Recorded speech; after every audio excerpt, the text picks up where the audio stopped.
अहमक्तदा अखोगी लेंजन बिरिबा ngasi political party anigi maruina India Indian National Development Inclusive Alliance aina hairiba assembly da India hairiba political party asigi kenoga aduga loinana National Democratic Alliance BJP ne led tawba singma political party asigi mihut ani aigi nakanda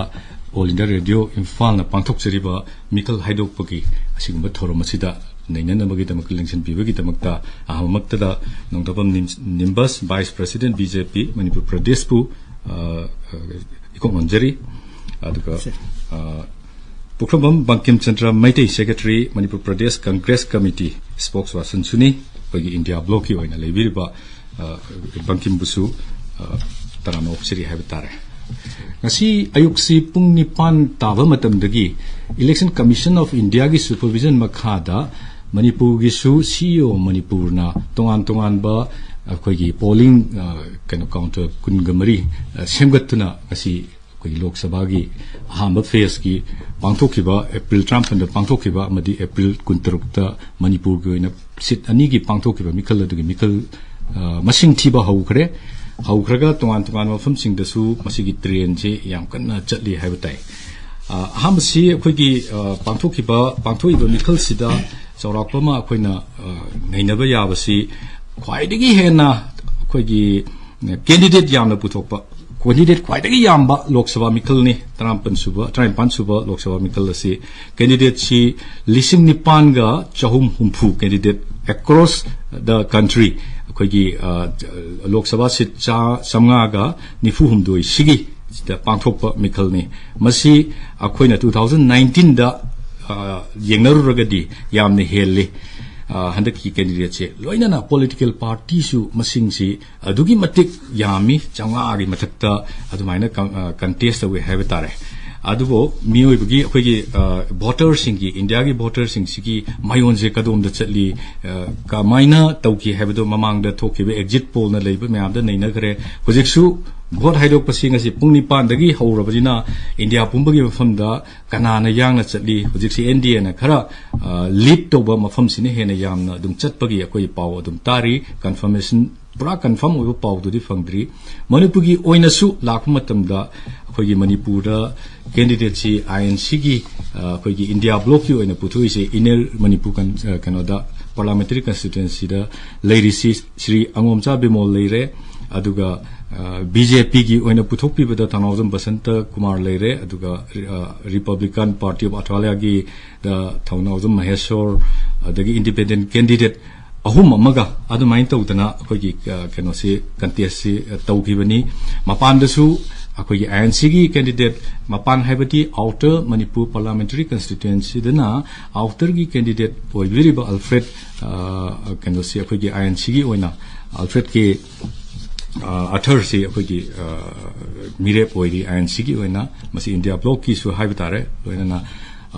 BJP gi oina di thadok targasu magi NDA gi yamna closest oiba alliance mu oiriba Timothy Jimek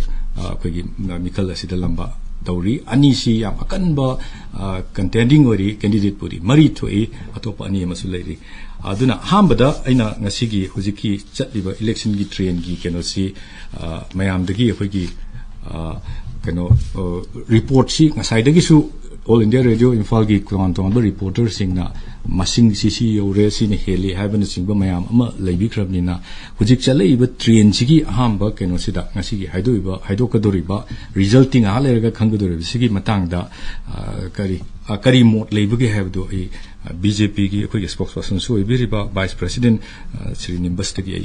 khamjini thagasari si akoi gi Rani Pansuba Lok Sabha gi election si akoi tangkat tadiat thongna pangthokhraba matungda ngasi si akoi gi adugi akoi gi election dugi counting sing sai ayuktagi haukhre hojik phawda akoi gi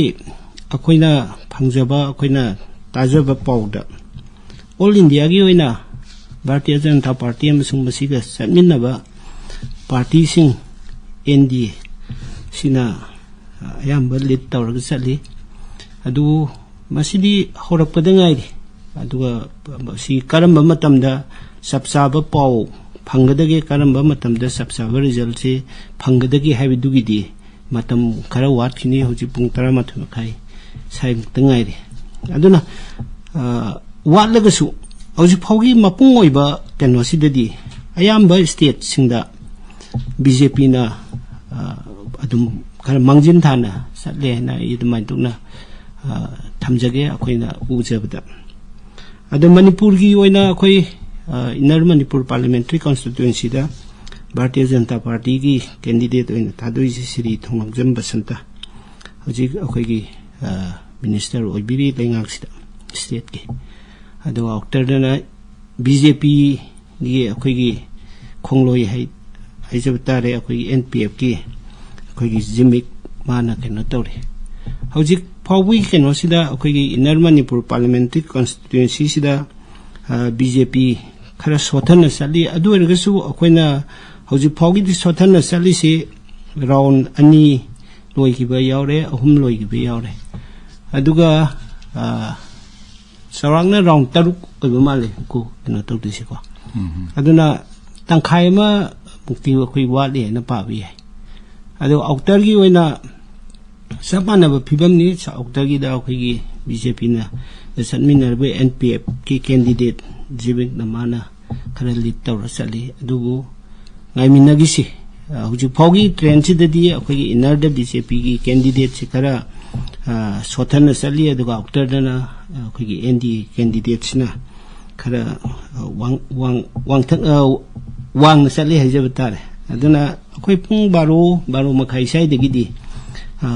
khara mami se seng ko hawrani adu pung ama makhai phawdadi ayamba manipur amasung all india gi oini yengusu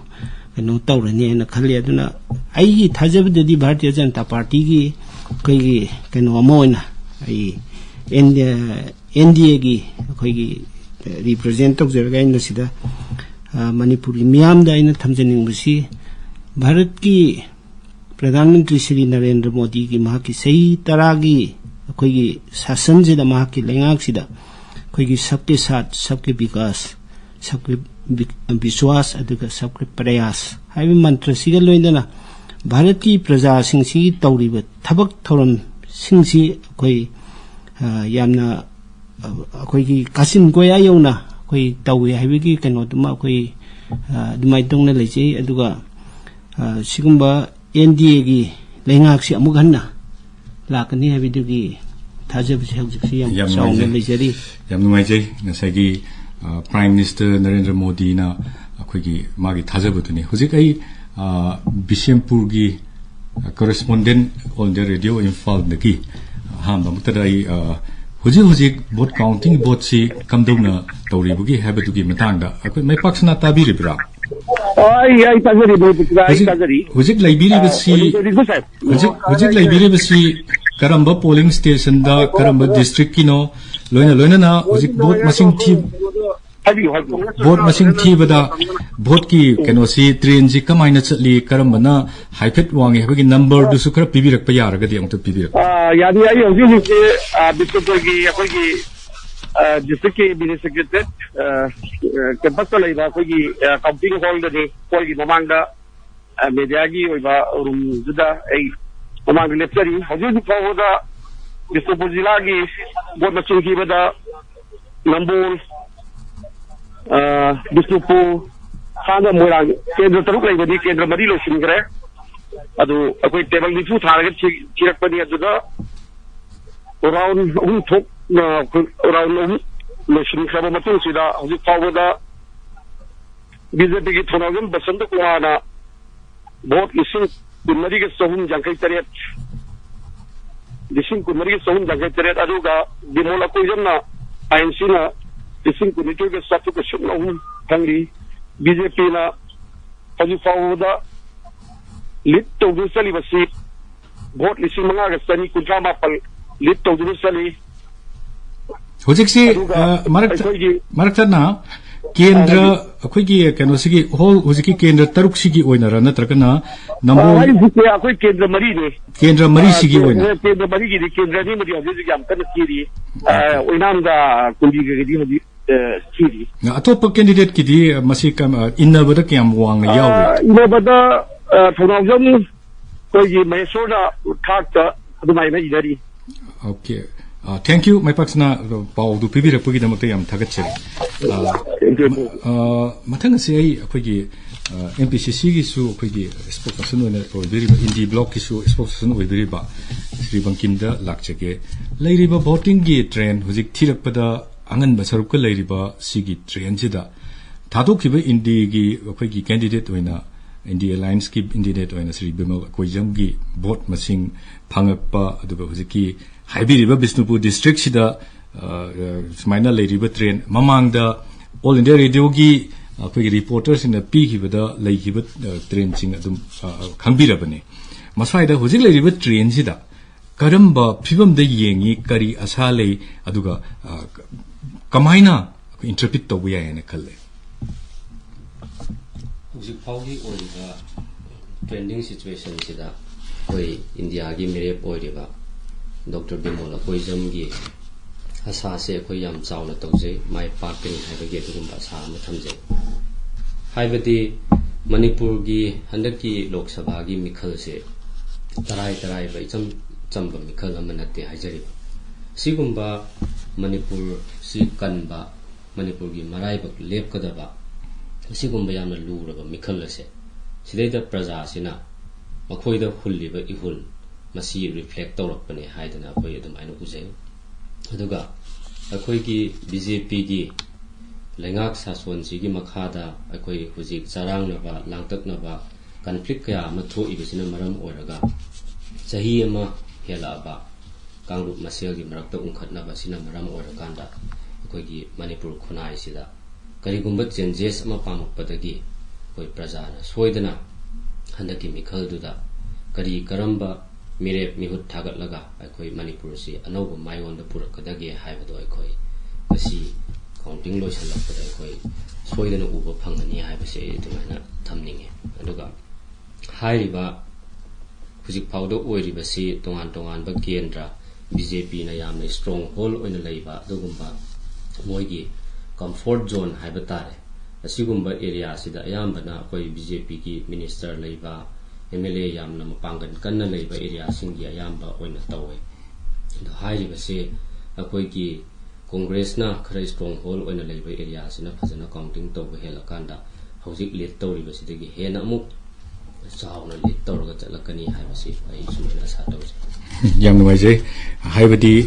election haibasida bu mikal si mai pakani haibagi asada even kanogi akoi ki mayamna asa tawna-daba bawda masadi mai kak pakani haibagi potto leiba ngakani Congress ki oina thado-iba Indie gi hoigi candidate sigi su yam chawna mai pakani haibagi wakhalon du ne leibiri si masi leibagi maramchu ojani mas yam chumba mogi calculations ne kharama khai chumba loinak chumdraga su kharama khai chumba manbasi se for example hojik leiriba Sekmai sida akhoi Sekmai Assembly constituency sida leiriba vote sida yam ka hen be aba vote si akhoi keno na yam akhoi hojiki tanodun basanta BJP ki candidate sina ka hena lising ama muktagi hen helaktaba loina na keno da leiriba akhoi konthok jamgi si dabadi sida su yam chawna hen be aba si khara hek cham chani muktagi hena helaktaba gi mami si hojibau ki keno ne preliminary report have tare admaina leiba aduga aduna BJP ki candidate thongjum Basanta Inner Manipur Parliamentary Constituency ki praja singna koi kana da vote pi ga phagadagi habse 2024 ki election sida Manipur ki praja sing yamna gyan tarba laik la su hairaba aduga mapan gi rajniti nainaraga vote pi bani aduna BJP candidate adu wang lakhini haibigi thajabdu ai tamjake yam chumme koigi mikhal sida thibadi loidiribani na haurakpasida yam yamagasu aroibada atopa mana dalon inkhat khiba sisu adum chana dabana te koina political trend sida koina mikhal da thengnagiba mayamsi je aina bankim dasu muk lakchani ngisi hoi all India gi oina yengba matamda hujiksi leading trend si kenona koigi NDA gi candidate sing sina adum khara hena wang na adum chat pase ko ECI ki leiri pa website gi adum phangje have tare aduga North East ki wani yengba matam da su mafam khara da akoi gi kano gi NDA gi potsi adum yamna kalli Assam da kangani haibagi kano su yam pazana mami si tai loina na haidi lai si da Congress ki su adum se Meghalaya da leiba phibam da Shillong chu adagi kana tura gi jaga si da su leiri ba assembly ani si da west si da leiri si da su adum Congress na khara adum dominate tawbagi mami phauchi gi tai tawbada bu haurak pagi ni lorak padadi tawba tagbe overall yenga kanda leiba si da Congress ki kano si Manipur dagi sungsoi soidana karga kagi leiri ba North East dagi kyamu yamna kamina gani ka haibagi anda se koi kamaina pabi bi ai tai koi hujiki oiliba akoigi North East ki wang da leiliba Manipur gi mapan dagi oiliba sida BJP na lead tawraga chatli haibase koi early stage ki round kharagi adugumbane haina lawba yai aduda akoina fazana banki marak ko thachage akoi all the radio gi correspondent news correspondent akoi Churchandpur gi akoi leibiri ba Francis ma hoji akoi line da leire ana Churchandpur gi phibam si kamaina tawri adu hana mutang pau do logjaki ke ma khata na banki de lakse Francis tabiri bra tai ha hojik si counting gi mafam da leibiri banatra mafam da hojik multi purpose hall tui bung dai okay hojik ki voting ma thi bagi round kya lotion gre loina na se henglet gi 57 henglet gi loira aduga Churchandpur hojik ta lai hojik phawda vote machine sa INC na 1,43,665 vote phange sorry amtanga hanbira oba hojik ki do 1,43,655 1,43,655 okay phange hai ado NPF na 10985 10985 okay 10985 NPF na phange ko aduna independent abon na 1670 aduga John independent na 5052 okay thank you aduga makata na round si kaya thile si round si ani hum gumba ba laine auda nota na 615 hojik tale thank you Francis welcome hojikta lakpa train da haibtare counting train da hojibokta thibadi loidri Churchandpur district ki oina leiriba koigi assembly constituency taruk sigi kano sida Indian National Congress na 1,43,655 phange hairi loina NPF na haibasi NDA gi kano ni partner ni 10,985 aduga independent candidate ani dugisu hojikta masing se pir haitare nakna chatliba contender ani di INC amadi NPF way ana swaida ama swagi outer gi su sigi phibam si hojik lai haibtare mamang da phagi jiri bang gi su adum bibi rakhibiduni INC gi kano sina phagi khara adum chatpagi mangin thabagi potse adum legi haitare outer gi su yauna aina nga sai hangjagi sida inner gi su outer gi su aduga North East ki oina leiri bisida koigi candidate se koigi kunga mangani koi pulap leiri sida aduga Nagaland da moina helakpa aduga Meghalaya da Congress na khara du mangjin thalakpa aloina Assam da di almost NDA na dum khara lead tawraga dum chatpagi BJP na chatpagi pots madi am chawno swaida kamaina ubage sine na hybris North East da karambana lakani haibagi kano si idea si leibi bagi kadan haibi North East ki oina koina analysis tawjabada 13 to 15 se sumaina koi tawjabane ado North East ki oina budi koi apung khara BJP na dum kaino tawbagi thokpa yaba leibra haidana kogi analysis to so domain leise adugo the rest of the country sida koi leiriba mayam se ji oiriba trending se haibadi exit poll di analysis sida PB riba mayam sidi koi just probability amane haidana koni yengba ya aduna sigumba moigi frame of reference moina lawriba exit poll gi kaino si kadai wai de gino ꯑꯗꯨꯒꯤ ꯃꯣꯏꯒꯤ data ꯁꯦꯝꯄꯜꯁꯤ ꯀꯌꯥꯝꯅ ꯑꯩꯈꯣꯏ ꯑꯗꯨꯒꯨꯝꯃꯥꯏꯅ factual ꯑꯣꯏꯔꯕꯅꯣ ꯀꯌꯥꯝ vast ꯑꯣꯏꯅ ꯑꯩꯈꯣꯏ every ꯀꯣꯟꯁꯇꯤꯇꯨꯋꯦꯟꯁꯤꯗꯒꯤ ꯂꯧꯈꯠꯂꯛꯄ ꯄꯣꯠꯂꯥ ꯅꯠꯇ꯭ꯔꯒ ꯏꯟꯗꯤꯌꯥꯒꯤ ꯃꯐꯝ ꯁꯤꯟꯕ ꯊꯨꯡꯅꯗꯒꯤ ꯂꯧꯈꯠꯂꯛꯄ꯭ꯔꯥ ꯅꯠꯇ꯭ꯔꯒ ꯁꯝ 400 to 500 tagi lokhatpa data collection la natragana nearly 10,000 20,000 muktagi lokhatlibra haibana chingbase hoi phajana yenga kanda moina piriba exit poll gi asigumba probability se masi so khoi masi yamna so chunggadaba mande haidana khoina sumaina yengje aduna sigumba moigi tawriba analysis process exit poll gi piriba mayam chi yenguraga akoina karambana akoi lakadaba sarkar sigi akoi main role logadagi haibase akoi predict tawba ngamgadaba mande ground reality da state to the lairiba magi condition magi situation dugi matung ina akoina akoigi oibaso calculation phajana tawraga thamjaba aduna piriba exit poll singsiga aikoina tawriba calculation analysis siga yam contrast oiba kharasu leiba aduna India Alliance ki koigi tongan ba coalition partner mayam se masina yamna magi mapam dominant area singda chawna mating panga akanda akoi apunba oina akoi BJP se akoi maithiba piba ngamgani haibase akoi ki expectation ne aduga masigi expectation je akoi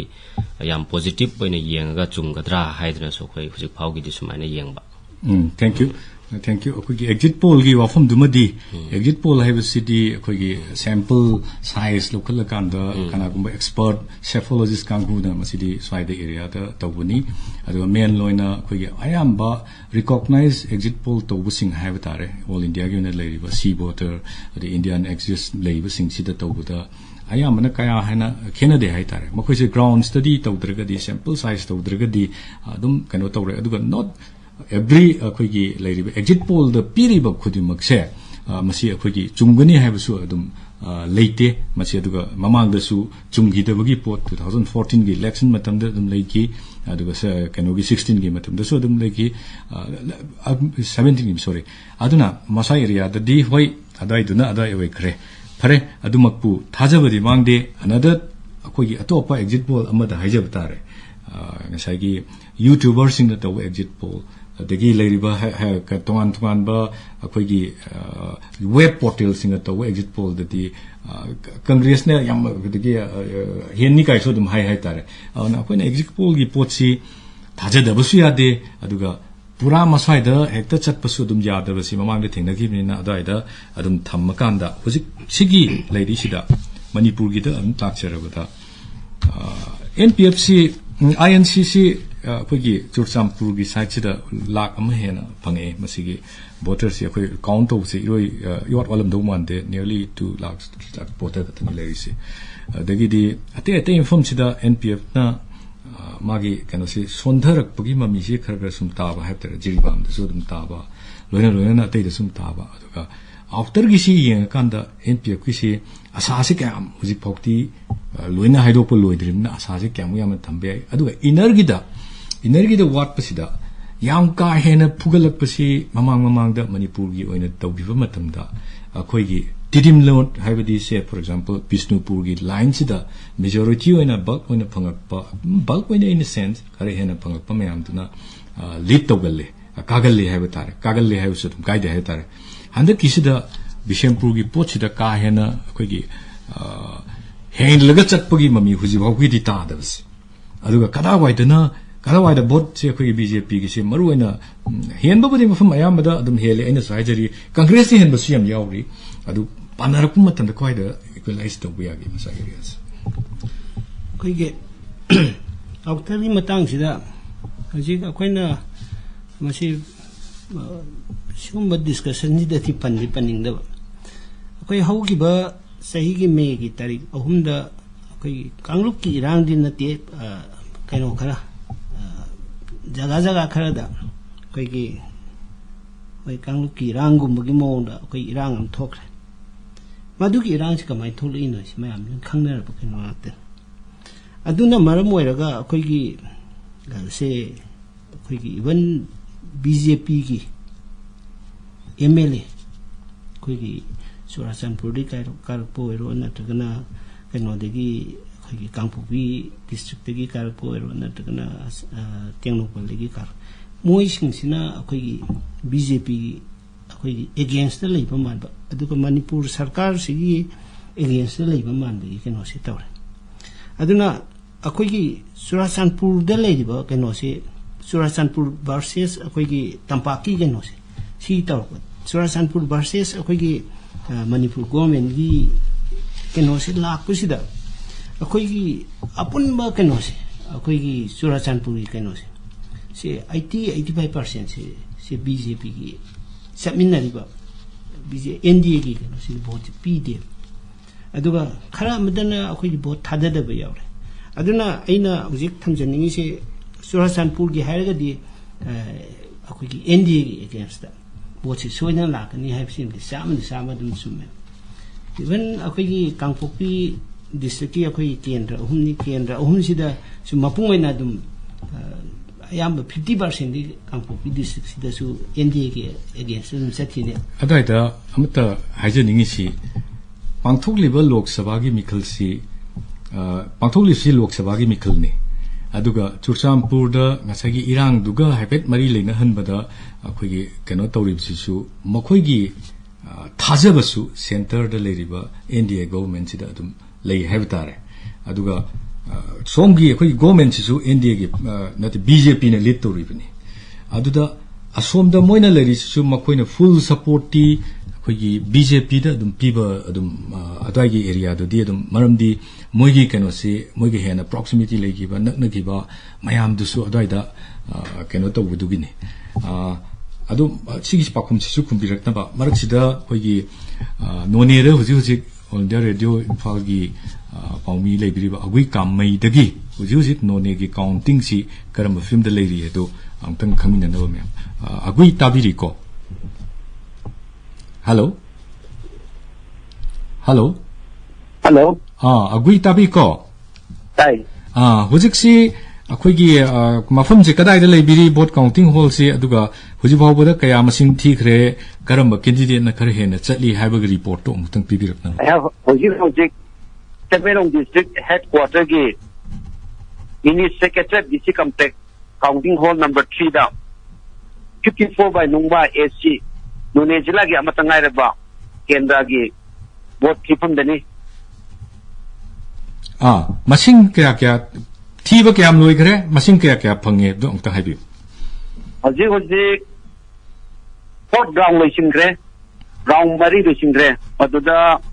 NPF की मेरे के तिमुथी जिमिंगना vote machine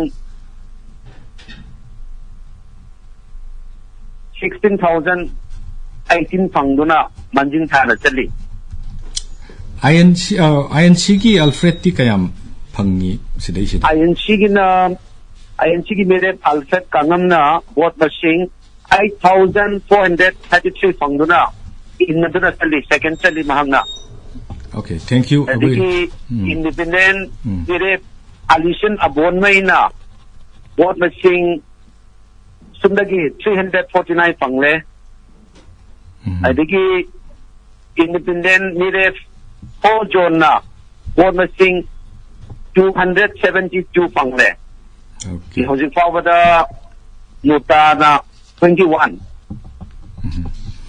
yam नुआइजे होजिक INC digi NPN na hen ba vote machine se 7,587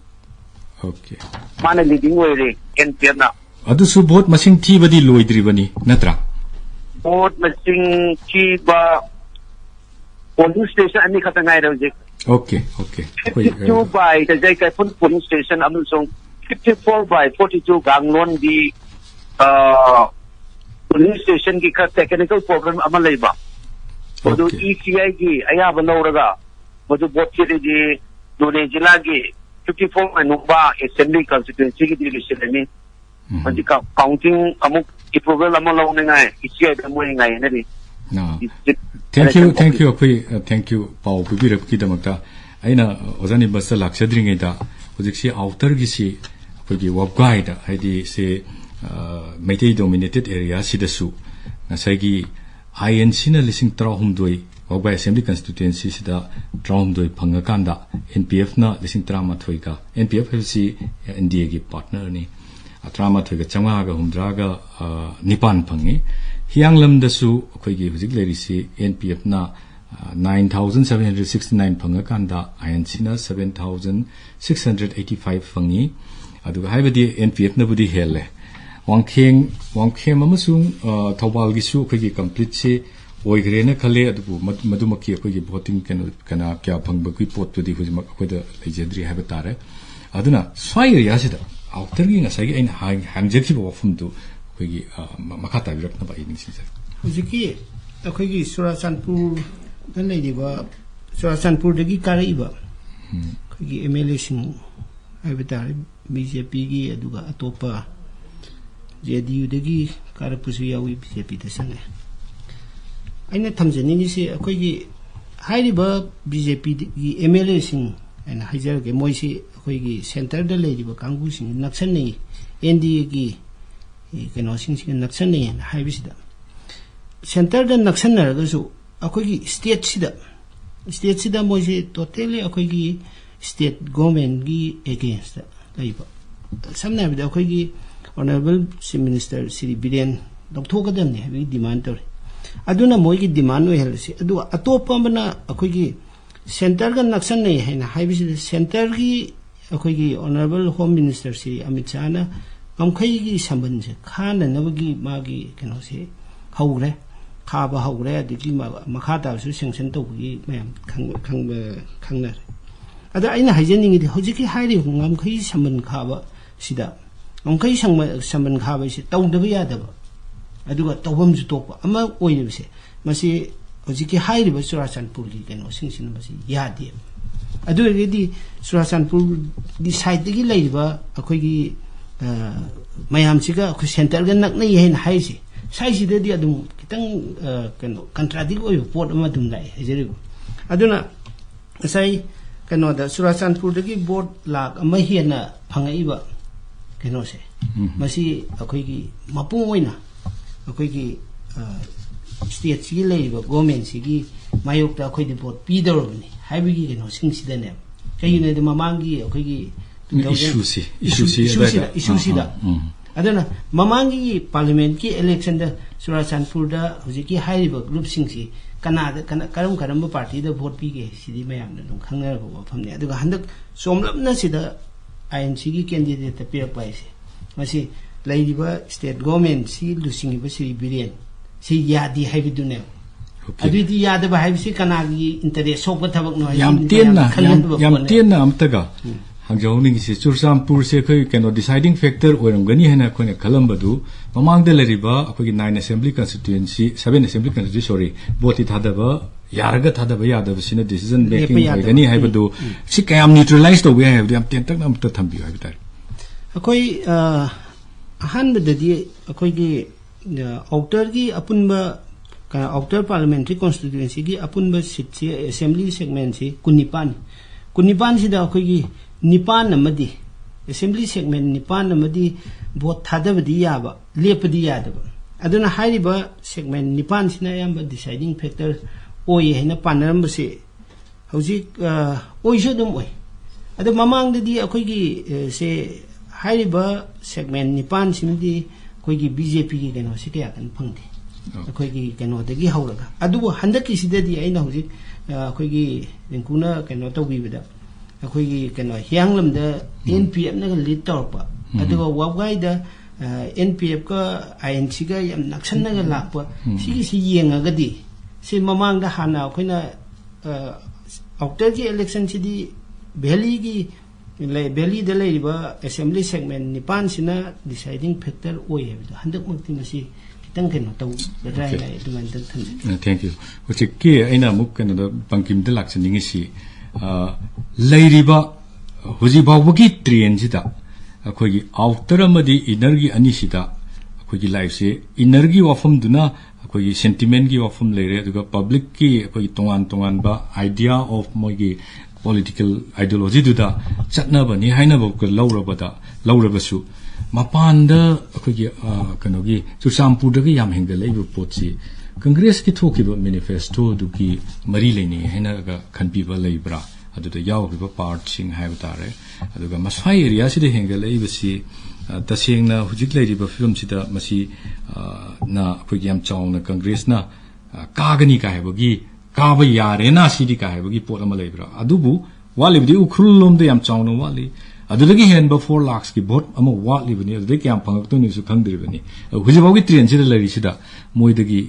Churchampur rom dagi phangai ba dagi khoigi outer da leiri ba khoigi constituency tariat nipan sidagi phangai ba potche swa area sidadi kari leibi wakhan si kamaina asa tobi khoigi hojiki manifesto gi matang se masida khoi base tawraga vote si sumaina Churachandpur side tagi khoi yamna lakpane haibasi masi thoidokna khoi mari leinagadaba su mande adomda yamna chatloi handaki sidi akoi chingi ayambase lengak sason sigi administration se jiksi matam je leishalaktre akoi gi piriba matam je mogi akoi gi radio gi time frame se amna limited oibina adubu nungai je ngasi AIR gi studio de la fituna political activist animakna political worker animakna akoi gi thiriba chatliba voting train lok sabha gi ngasi gi mikal gi phol lok thok pasida or payaba aduga animakki thajaba mangdana leibagi wafum phongdok piramba huji babagi oina leiba film sida yenguraga di mangham su asasu kaifam thokti animakki haibtare aduna yam nungai je ngasi all the radio gi studio lengsin biraktuna afum tara pagi tanamina ba sida thank you